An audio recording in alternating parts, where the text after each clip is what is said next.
வணக்கம், welcome to சாமி spoken English. இன்னைக்கு நம்ம பார்க்க போகிற லெசன் வந்து யூஸ்ஃபுல் 6 vocabularies.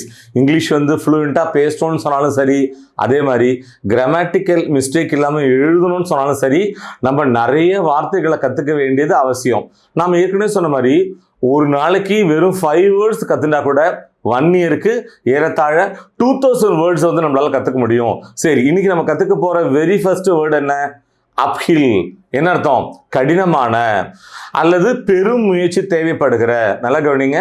அதாவது ஒரு வேலை செய்யறதுக்கு கடும் முயற்சி தேவைப்படுகிற அல்லது அந்த வேலை வந்து கடினமா இருந்ததுன்னா அந்த வேலையை டிஸ்கிரைப் பண்றதுக்கு அப்ஹில் அப்படிங்கிற வேர்டு வந்து நாம பயன்படுத்துறோம். Let's an example. அந்த போராட்டம் வந்து ரொம்ப கடினமா இருக்கும், அதிக முயற்சி தேவைப்படும் அந்த போராட்டத்தில் ஜெயிக்கிறதுக்கு. ஆனா நாங்க கண்டிப்பா ஜெயிப்போம். It will be an uphill struggle but we will certainly win. It will be an uphill struggle but we will certainly win. Next word பார்க்க போறோம். என்னது? lucrative. என்ன அர்த்தம்? பணம் நிறைய சம்பாதிக்கிறதுக்கு வாய்ப்புள்ள. அதாவது ஒரு தொழிலோ அல்லது வேலையோ சொல்லுவோம், அந்த தொழிலை நீ செஞ்சா இல்லாட்டி நீ இந்த வேலைக்கு போனா பணம் சம்பாதிக்கிறதுக்கு நிறைய வாய்ப்பு இருக்குன்னு சொல்லுவோம் இல்லையா? அதை சொல்லதான் lucrative அப்படிங்கிற வேர்டை நம்ம யூஸ் பண்றோம்.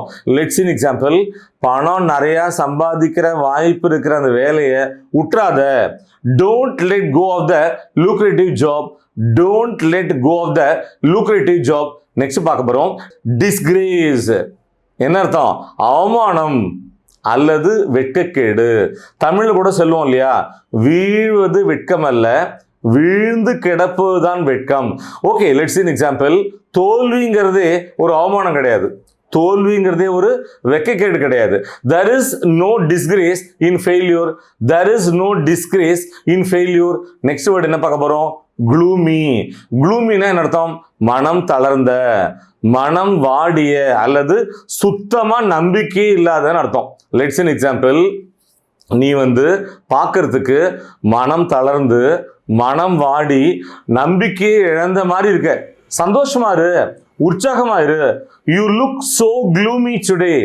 cheer up. you look so gloomy today. cheer up. Next பார்க்க போறோம். tepid. டெபிட்னா என்ன அர்த்தம்? வெது வெதுப்பா இருக்கிறது.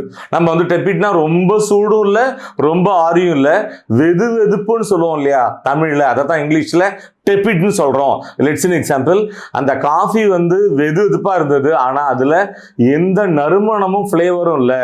the coffee was a tepid and lacked aroma. the coffee was a tepid and lacked aroma. so aromaனா நறுமணம். காஃபிக்குனே ஒரு நறுமணம் இருக்கும் இல்லையா, சோ அது இல்லைன்னு சொல்ல வர்றாங்க. சோ இந்த லெசனோட லாஸ்ட் லெக் வந்துட்டோம். Number 6 inevitable. என்ன அர்த்தம்? தவிர்க்க முடியாத அல்லது உறுதியாக நிகழக்கூடிய. Let's in example. தவிர்க்க முடியாத ஒன்ன கண்டிப்பா ஒரு விஷயம் நடந்தே ஆக போறது அப்படிங்கிறத ஒன்ன நீ ஏத்துக்கிட்டு தான் ஆகணும். You should accept the inevitable. You should accept the inevitable. My dear viewers, useful 6 vocabularies. இந்த லெசன் உங்களுக்கு ரொம்பவே ஹெல்ப்ஃபுல்லாக இருந்திருக்கும்னு நாங்கள் நம்புகிறோம். மீண்டும் அடுத்த பாடத்தில் சந்திப்போம். தேங்க்யூ.